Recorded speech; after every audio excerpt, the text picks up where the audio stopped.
อนนี้เราก็มาถึงแล้วนะครับ น้ำตกสร้อยสวรรค์นะครับเป็นไงบ้างครับ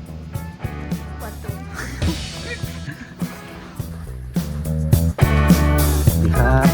น้าใดมาหรือยังคะ ยังครับ ค่าเข้าคนละ40 ถ้าจะนั่งซาเล้งคนละ20 บาทไปกลับนะคะ ถ้าไม่นั่งก็เดินได้เลย ไม่เป็นไรครับเดินดีกว่าขอบคุณครับ